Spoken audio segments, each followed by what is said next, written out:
What is up, my Division 2 peeps, and welcome to the Build Junkies channel. Today we're going to do a first for our YouTube channel, and that is we're going to discuss the upcoming Year 5 Season 1 and what is coming with it as far as upgrades, gear, weapons, exotics, the whole 9 yards.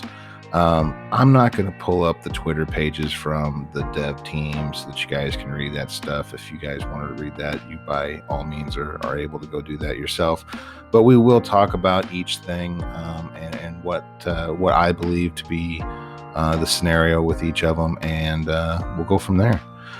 Big shout out to Tim Cubis and El Frijolito 84 for helping us run our new clan member, Favorite Eel, through his first legendary, is what you're watching in the background. So we did get a clear on this. It was a pretty good time, both time to finish and just having a good time running it. So big shout out to those guys, all three of them, for helping me get some content to make this video.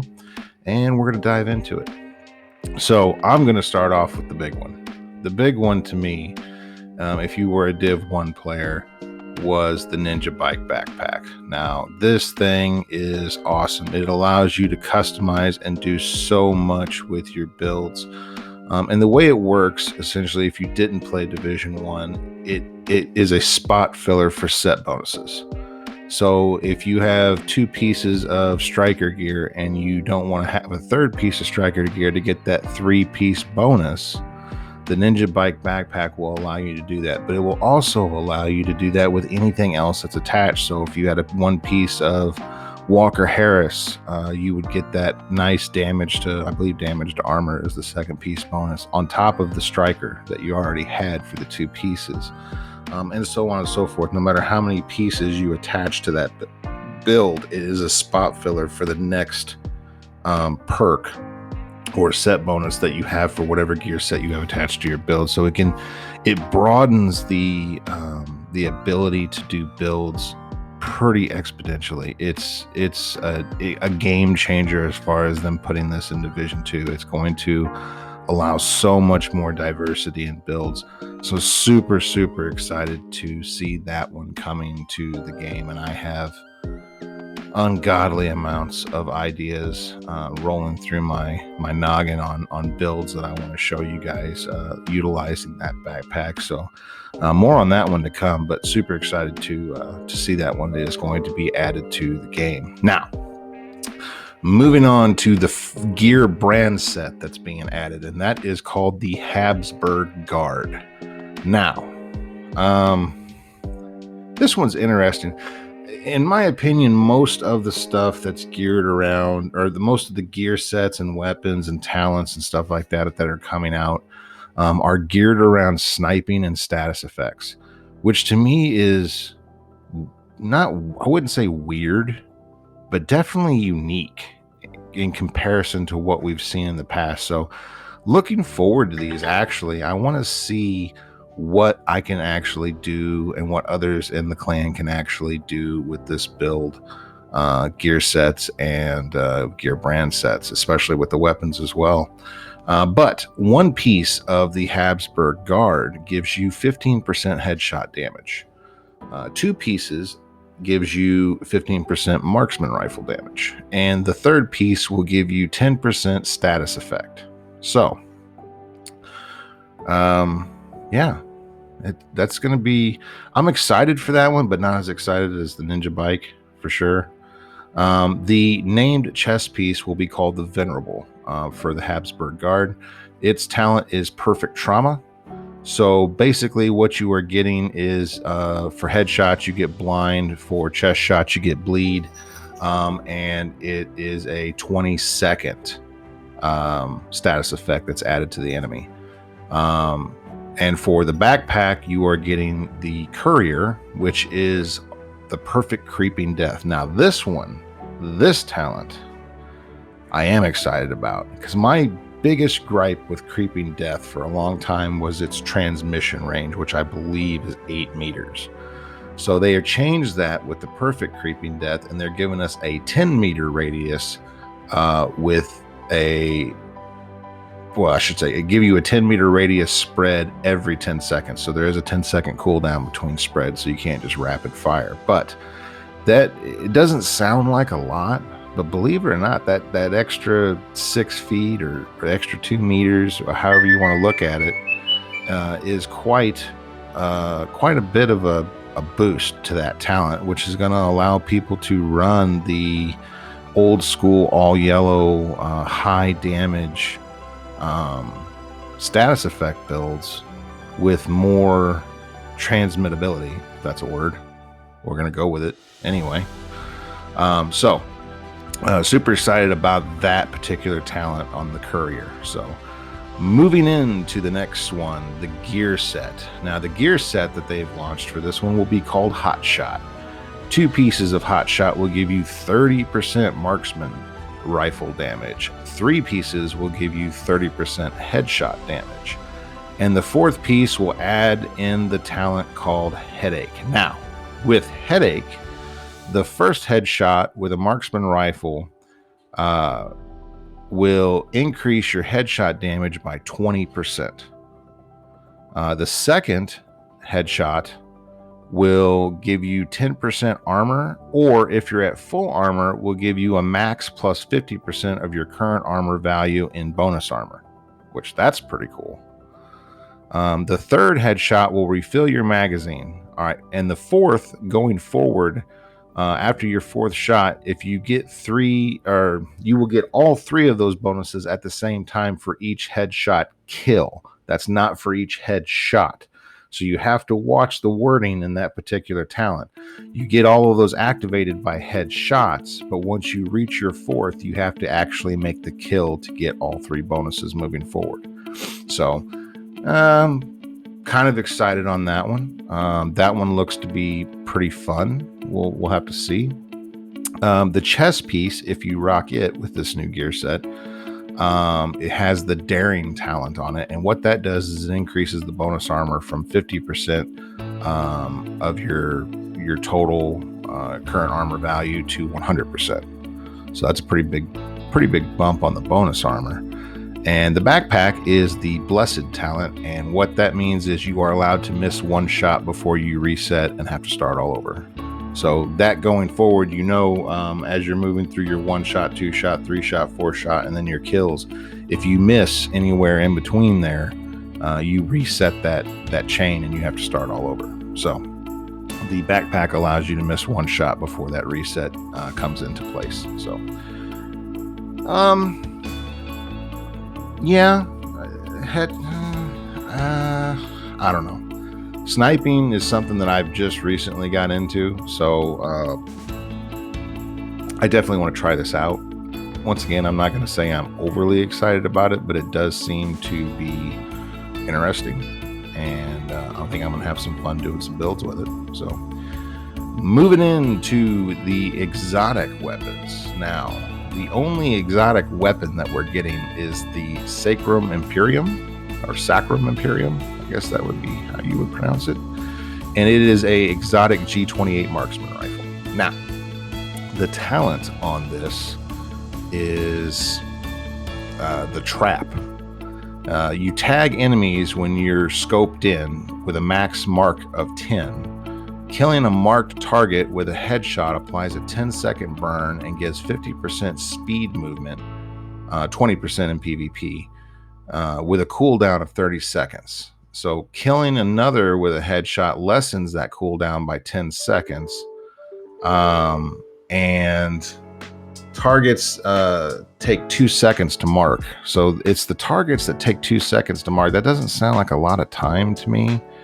But at the same time, if you're trying to mark multiple targets up to 10, that's 20 seconds of being scoped in and not either firing or drawing aggro if fire is going on. So that one's going to be interesting. I do like the addition of adding in the burn, the status effect on that. And I kind of want to see what that's going to be, what you can entail. A 10-second burn is a good burn. It's not a great burn, but it's a good burn. So yeah, we'll have to see how that one goes, but excited to check that one out and give it a try. Next up, we're going to talk about the named weapons that are coming. Now, we did get a pistol and a marksman rifle for the named weapons that are coming out. Both of these have the same talent on them. The pistol being the Prophet, it is a magnum pistol. It comes with the talent Perfectly Focused.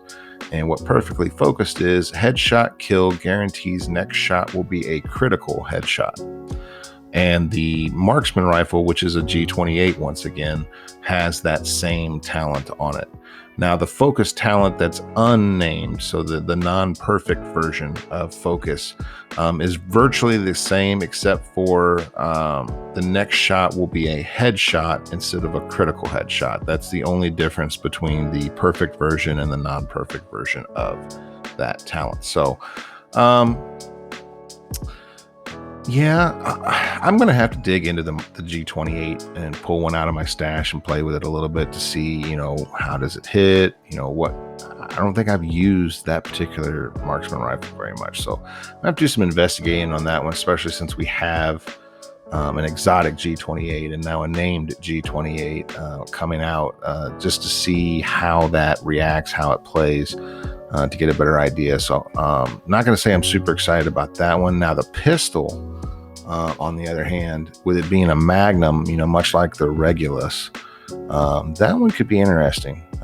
I can see potentially some pistol builds playing around with that and seeing what kind of damage output you can get with that particular weapon. So interesting. But yeah, we'll have to see on those. But I would say definitely more excited for the pistol than the marksman rifle. But we'll see how it is when it comes out.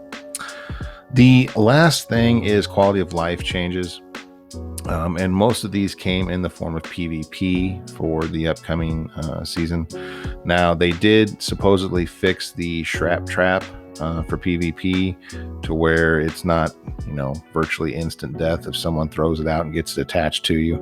I hadn't had that happen to me, but I also don't spend an ungodly amount of time in the dark zone, or conflict. So I understand it was a plague among a lot of the diehard PvP players. So kind of a good thing that they've got that fixed. The next one was skill level.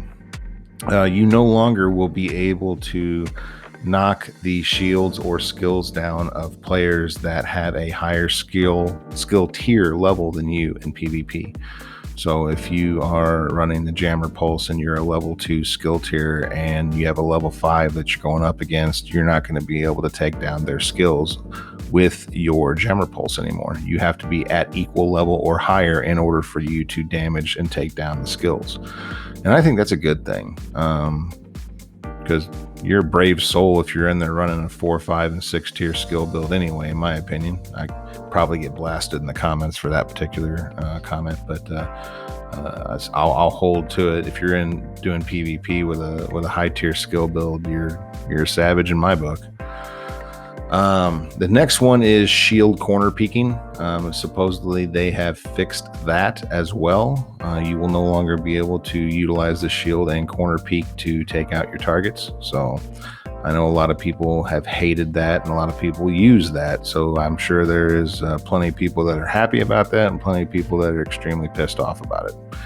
But that's pretty much how it is with anything they fix in the PvP. There's always going to be a ton of people mad and a ton of people happy. So the last one is exotics. Now this one I thought is kind of cool, but I also know that it will probably spark some controversy. Now, basically, all exotics now can drop in the DZ or PvP, I guess in conflict as well, except for the Nemesis and the Regulus. That's what they've said. So you are now able to get the Eagle Bearer and anything else outside of the Nemesis and the Regulus in general PvP drops. Well, you have the small percentage of a chance that it will drop. They have not released what those percentages are. No one knows. But they are saying that outside of those two weapons, you will have an opportunity to pick up any of the exotics in the game. There's going to be people out there that are unhappy with this, especially raid diehards. I've spent hours and hours and hours in the raid helping people run through dark hours to get them their Eagle Bearer, and this is just ridiculous now that they're going to, this is the end of the Division 2. This is a sign of the end. look, folks, how long has the Dark Hours raid been out? How long has the Iron Horse raid been out?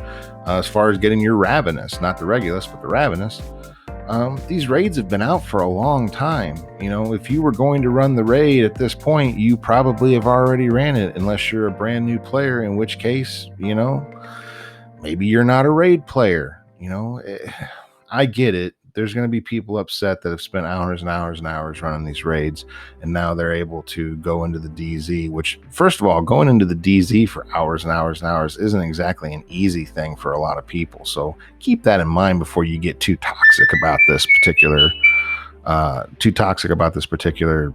thing. But I am happy that the Nemesis kind of threw me, because the Nemesis drops as long as you have it in your loot pool. It drops for you just about anywhere. So that one was a little bit weird to me. But I am kind of happy that they kept the Regulus as a project and they're not having that drop, because that gun is one of the most, in my opinion, OP guns in the game. So you should have to work to get that one. And I guess if you really wanted to look at it that way, the Nemesis is too. As far as marksman rifles go, it is the OP as far as that. So, but folks, you know, don't be toxic to other players if they're happy about this and you're not. And if you're not happy about it and they are, just know that everybody plays the game different and everybody enjoys the game different, and we're all there to have fun and play a damn video game. So don't get too toxic in the comments about that one. I would appreciate that. But the one thing I will end this video on is one statement: is this is all in PTS right now. This has all been released for the PTS, with an exception of the Ninja Bike backpack. They did not put that in the PTS, which I will say that does make me just a tad bit worried. But the rest of the stuff they have released in the PTS for people to start playing this week. Keep in mind, folks, just like the Heartbreaker, they could easily make changes to the talents or anything to all of this stuff that we've talked about today before it launches in the general game.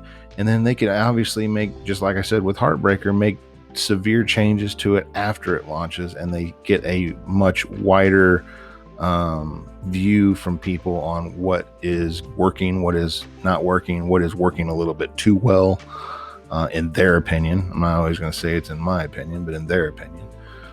So keep that in mind. Obviously, all of this stuff has to be taken with a grain of salt. So, but as always, we appreciate you guys stopping by, checking out our videos. It's awesome to have you guys here. We would love to hear what you think about all this stuff in the comments below. Please feel free to check out any of our other forms of social media. The links for those will be in the description of this video. And we hope you all are having a safe and wonderful day.